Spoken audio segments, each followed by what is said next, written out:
HarperCollins presents HAVOC by Christopher Bollen. Read by Maggie-Med Reed. For TCR. We should lift the coronavirus restrictions for the sake of the younger generation, sacrifice the old for the young, rather than the young for the old. Sydney Morning Herald, April 2020. Only the very young and the very old may recount their dreams at breakfast. Joan Didion. The old believe everything, the middle-aged suspect everything, the young know everything. Oscar Wilde. 1.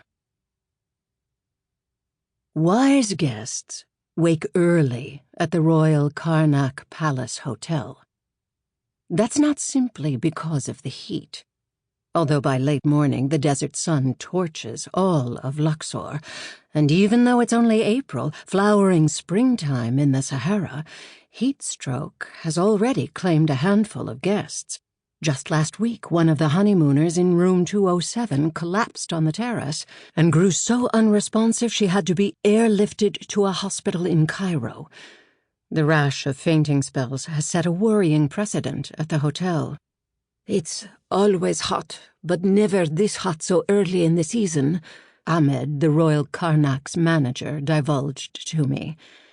He decided it was best to draft up a sign at reception, and I helped with the English phrasing. "Honored guest, it is highly advisable to visit the tombs early in the day, before noon, and please take a broad-brimmed hat and plenty of extra water." "Yes," I said, knocking my shoulder against his as we reviewed our handiwork. "This is very good, Ahmed. Duly warned." We placed the sign in front of the glass candy bowl on the reception desk so no one would miss it. Make no mistake, the temperatures in Luxor are lethal. You don't want to get caught outside with no shade in the grip of a scorching afternoon. But the real reason to wake early is that the hours around dawn provide the only peace in the day. When I first arrived at the hotel 3 months ago, I made the novice mistake of taking a room with a Nile view.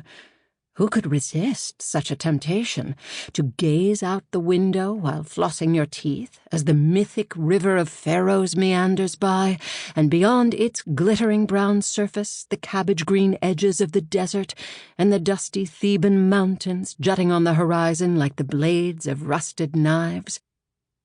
That view felt like the sweetest reward after 2 days of grueling pandemic travel, the swab tests and quarantine papers, and the slithering lines at passport control, and the sprint to catch a connecting flight only to sit for hours on the runway, listening to the same Quran prayer drone over the intercom, terrified of the slightest sniffle or cough from contagious seatmates. And mind you, I was only traveling to Egypt from a hotel in the Swiss Alps. The world has become a nightmare, more a box than a sphere, splintering at every edge. That first day when I breezed into the lobby of the Royal Karnak, Ahmed surely mistook me for a wealthy American idiot. I am 81 years old, and try as I might, I can't knock the Wisconsin accent off my tongue. To Ahmed's credit, he had no reason to suspect that I would be anything more than a short-term stay, 2 or 3 days at most. He must regard our faces the way we guests treat our room numbers, essential information to keep at the front of mind for the duration of our stay, only to be forgotten instantly as soon as we walk out the door. "It's a spectacular room," Ahmed exclaimed, his round reddish-brown eyes trained on me over the pink marble reception desk. Not a drop of perspiration rolled down his forehead to indicate that the hotel was desperate for bookings due to the pandemic. Sample complete. Ready to continue?